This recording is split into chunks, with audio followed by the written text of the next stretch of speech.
Greetings, owners of fine luxury cardboard rectangles. We are here for another episode of Random Grab Bag of Reprints. I mean, Double Masters feels pretty random. It was built on like the bones of Artifact Masters, and by that I mean they discontinued the Masters sets before and just decided to arbitrarily like bring it back now, and so they just had like half of an Artifact Masters file kicking around, so they grabbed that and then jammed a bunch of other random things into it.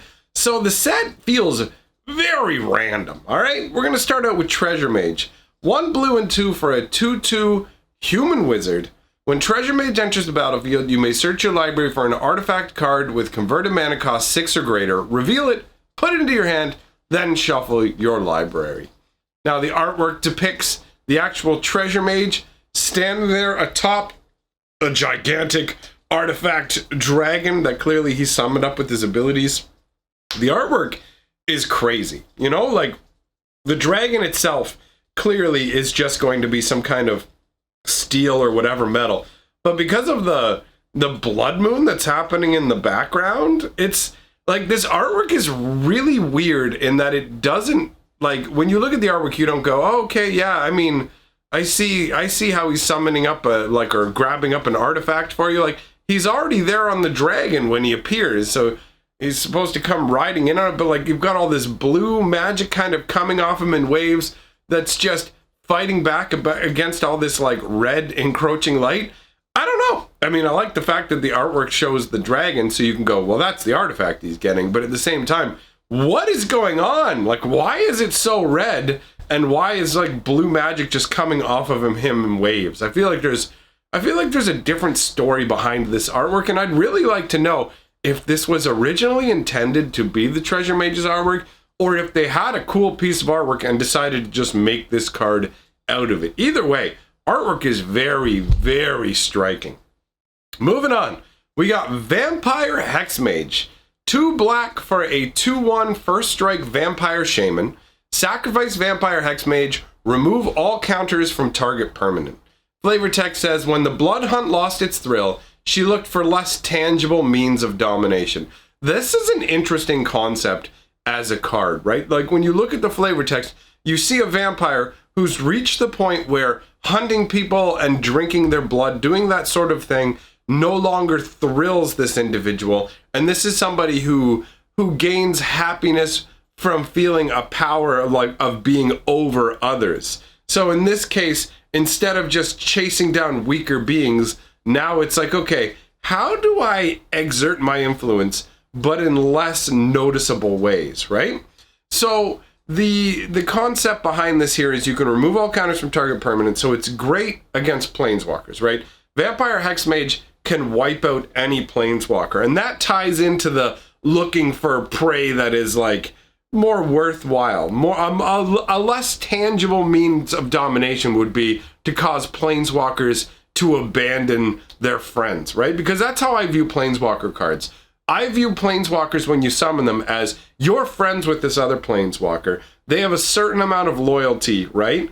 And so they're loyal to you, where it's like, you know, we're friends. And if you, their plus abilities are things they like to do. So it's like you saying, hey man, come on over where I am and do that thing you like to do. Are you Chandra? Go ahead, set a couple of gophers on fire. You know what I mean? And she's like, yeah, I love this. And she's like, I'm having a fun time. I'm willing to do you more of a favor now. That's how I view the loyalty concept of planeswalkers, right?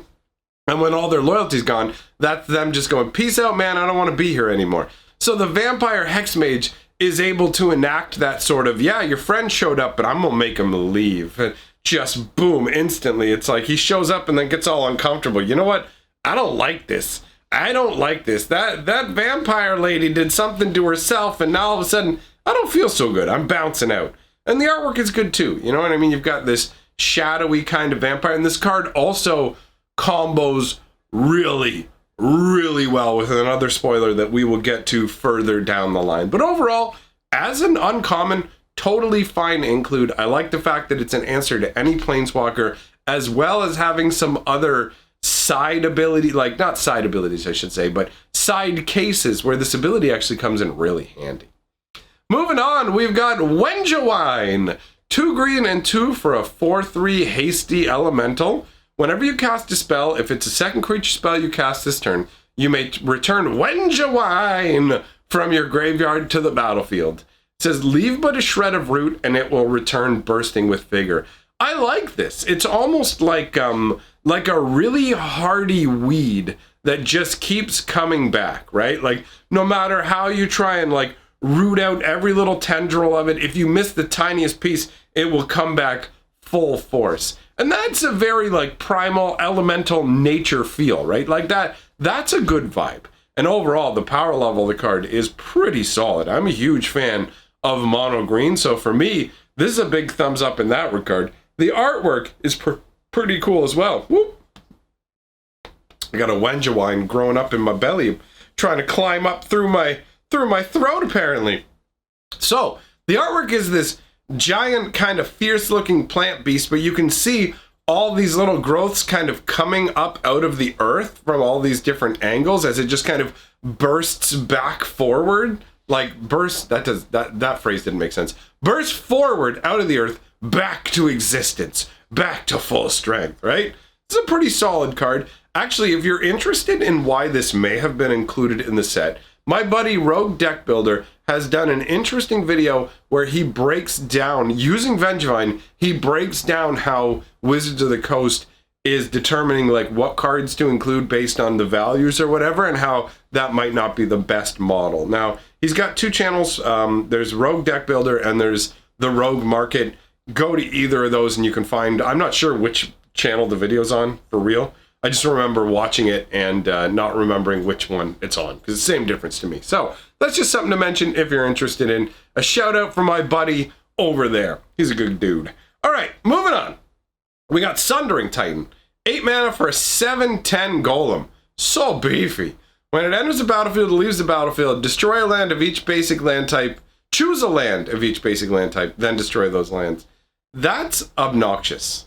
I mean, yeah, it costs 8 mana, but it can destroy up to 5 lands. And this thing can destroy dual lands, shock lands, as long as they have triomes, as long as they have basic land types. So that's gross. Land destruction is mean. The flavor text says, even if we defeat it, what remains to be saved? And that's a quote attributed to Glissa Sunseeker, and this is on the world of Mirrodin. And I mean, look at the Titan.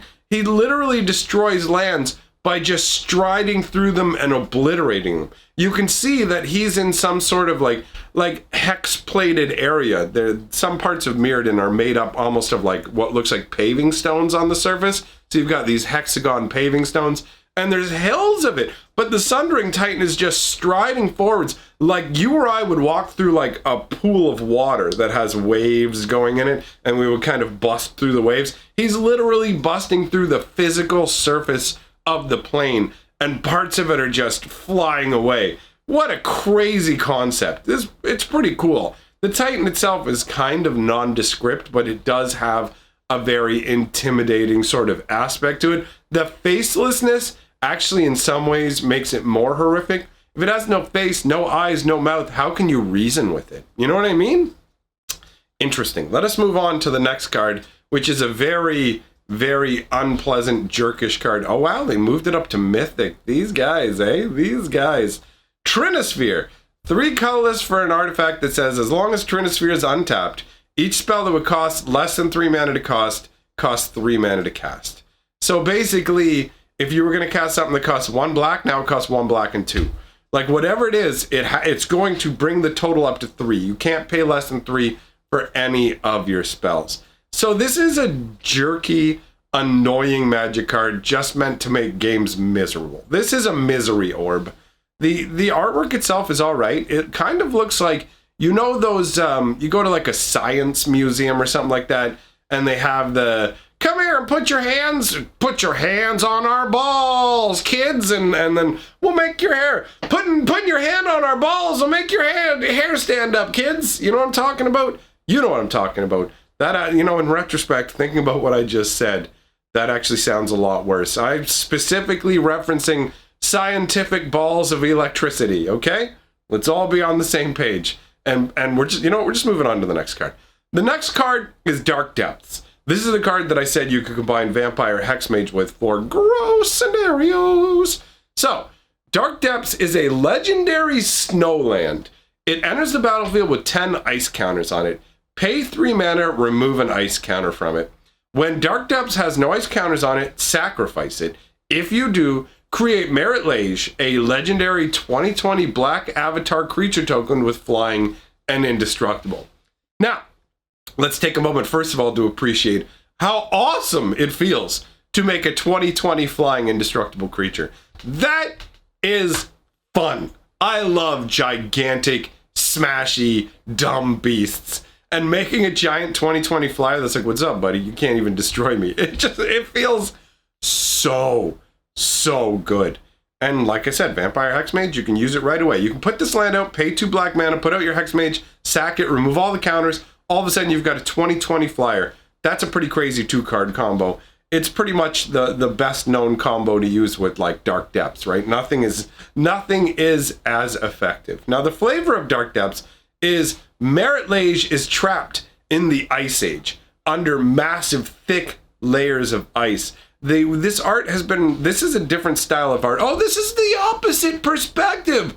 So cool. The original Dark Depths shows a traveler wandering across the ice. And at first, when you look at it, it just looks like a person walking across the ice. But then when you take a closer look at the artwork, you can see MacLeod there trapped in the ice, a giant Cthulhu-style monster. Think something similar to the Eldrazi, but done before the Eldrazi. So it's a very definitely Cthulhu-inspired style, gigantic, and like almost godlike being that will destroy everything. So the perspective of the original one showed you MacLeod trapped under the ice. Now we see the same thing here, except now we're seeing it from the side perspective, almost from MacLeod's perspective, right? Like you can see MacLeod's head, so clearly it's not directly from their perspective, it's from somebody off to the side. But either way, you can see that MacLeod is deep down under the depths, and you can see the person trekking across the ice. I really like that as a concept. The idea of taking it and flipping it and telling the same kind of story but from a different perspective, magnificent. Absolutely love that. This artwork is great. It just shows that like lurking threat that's gonna bust through as the ice thins. You spend mana to thin the ice, and then when there's no ice left, MacLeod flies up. My time has come! Awesome. Moving on, we've got another land, Thespian's Stage. This is a land that taps for colorless mana, or pay 2 and tap it. Thespian Stage becomes a copy of target land, except it has this ability. The flavor text says, amid rumors of war, the third act of the absolution of the Guild Pact was quickly rewritten as a tragedy.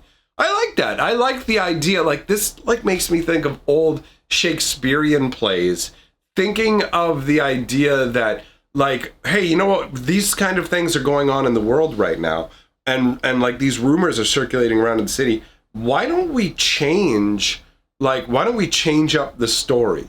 And like it's something you can't do with like a recorded film or something, but with live performances, you can make these changes. And I really like that. And also a land that can copy another land, it's like it's acting. It's the idea behind the land is it's an actor stage, but it literally acts as if it's another land. How cool is that?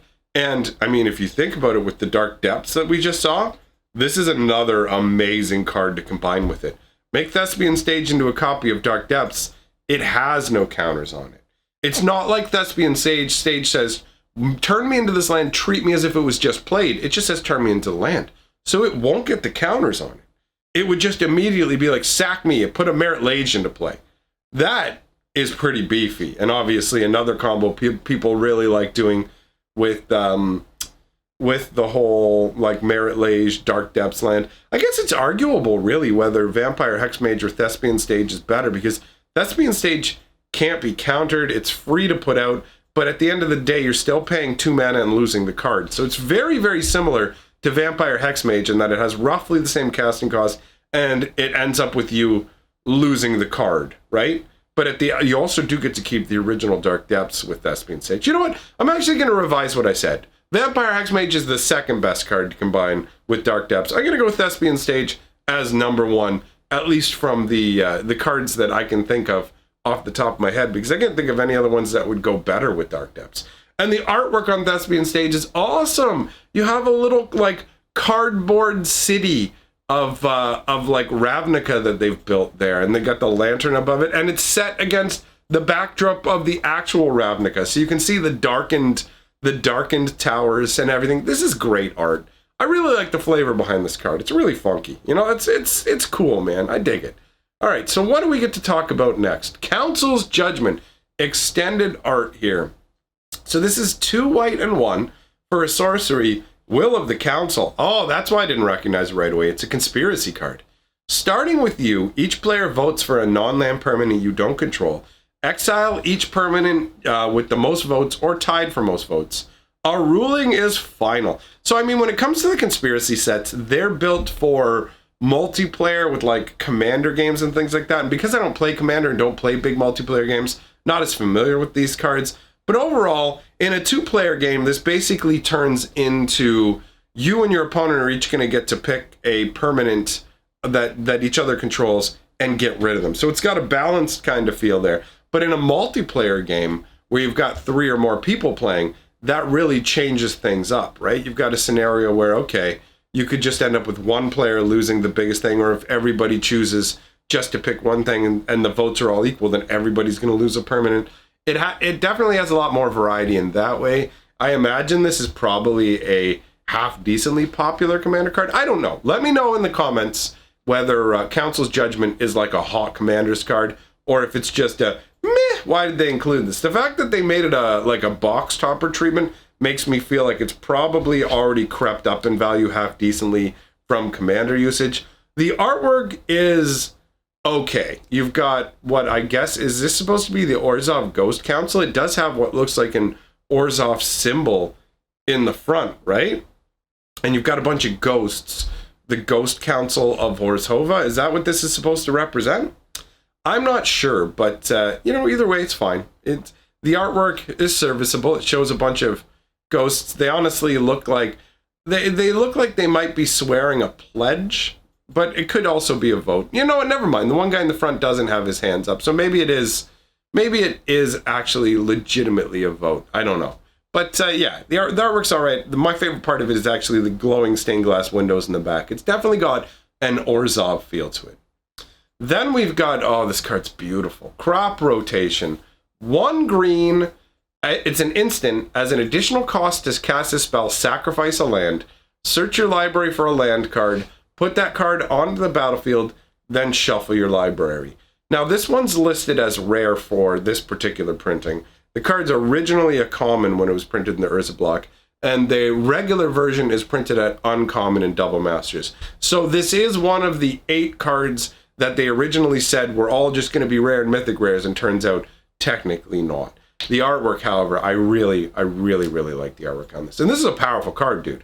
I mean, you sack a land, and then you can go and get any land from your deck. And it doesn't put it into play tapped, so you can go and get the most busted land that you have, right? This obviously would combine very well in your Dark Depths Thespian Stage kind of build, too. So the flavor text says, the end of my cycle draws near. Rise up, young sprouts, and take root in my place. And the artwork shows an autumnal tree folk, right? Who is wandering along through this field of, like, they've got the orange leaves all up as almost like their hair or their big old hat, and it's reflected in the grass there as well. The grass has that kind of like orange end of the cycle. We're moving into winter times, you know what I mean? Like, it's got that kind of a feel to it. But the way that the tree folk, as they're like walking along, dragging their tree folk claw, their tree arm above this field, you can see new life springing up, all these flowers and things. Oh, I love it. It's fantastic. Like, I don't know, man. It just speaks to like the thoughtfulness of the tree folk, and it's like, okay, we're gonna keep our kind going, like, and just the rise up, young sprouts, and take root in my place. That gets to me. I love it. I absolutely love the flavor concept behind this card, and it's just so pretty. This is a beautiful piece of artwork. Who did this? Mark Poole. Well, he nailed it, man. He nailed it. This is awesome artwork. And it totally feels like it fits the card, right? You've got this land that essentially feels like it's like near the end of its livelihood, its fertility, and it's being resown into something more vibrant and alive. I can totally get behind that, dude. After that, we've got Meddling Mage. 1 blue and 1 for a 2/2 human wizard. As Meddling Mage enters the battlefield, choose a non-land card name. Spells with the chosen name can't be cast. This is a pretty potent ability, right? Just being able to just shut off your opponent from being able to cast a particular spell. We've seen a number of variations of this, but this one's pretty tight in that you pay 2 mana, you get a 2/2, right? So you're getting a decent little bear body on top of the fact that it can stop any particular card from being cast. Now, you obviously need to know what your opponent's playing to take maximum advantage of this, but most of the time you are going to have that awareness. The flavor text says, some defy the laws of nature. I dare nature to defy me. What? Like, the flavor text, like, you don't punish people for doing it, though.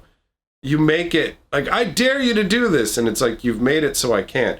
It's like locking the fence around a pool and caging it up and then going, I dare you to swim in the pool, and it's like, you've made it inaccessible.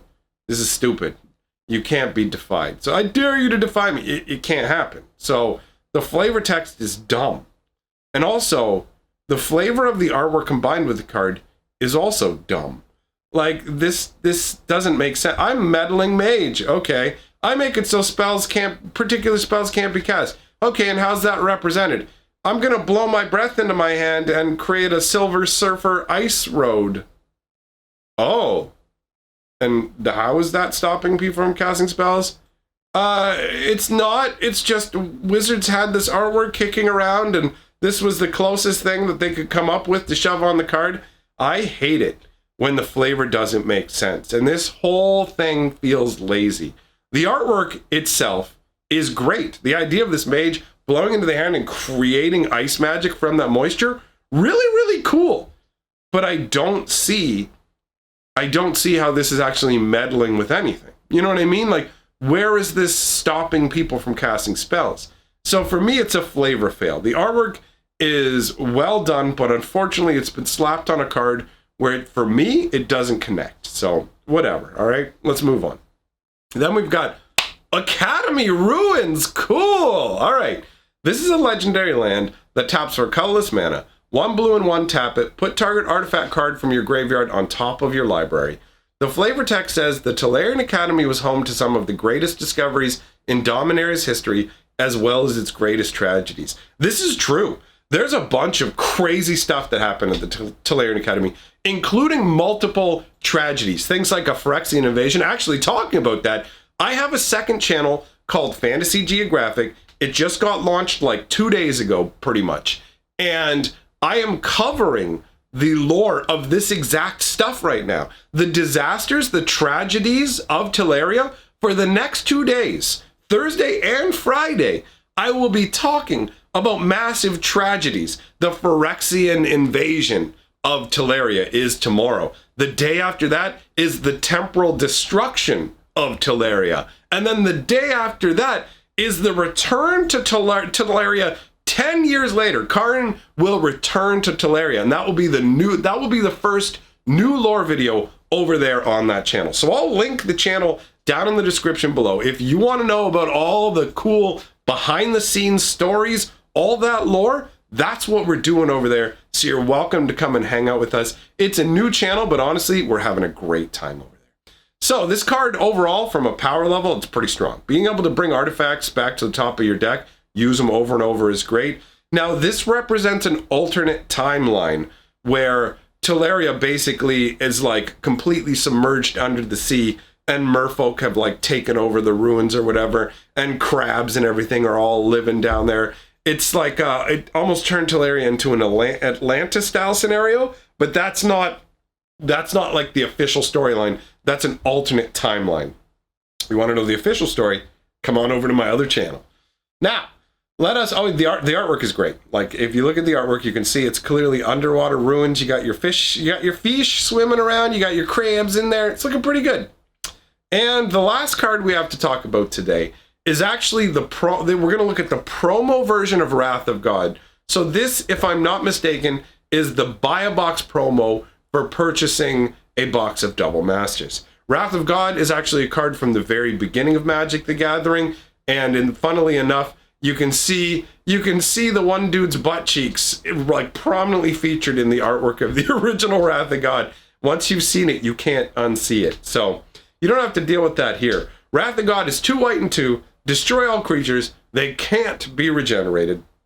The art shows a massive rift opening up in the clouds in the sky. Like, imagine the sky getting all dark as God gets angrier and angrier, whatever god it is, because there's tons of different gods, right? So you've got whatever god it is getting all angry, and the skies are clouding over and turning all murky black. And then all of a sudden, this hole of light opens up in the middle, and down out of it comes this blasting beam of pure, raw, angry god energy that proceeds to obliterate every living being. Even like super regenerative, whatever.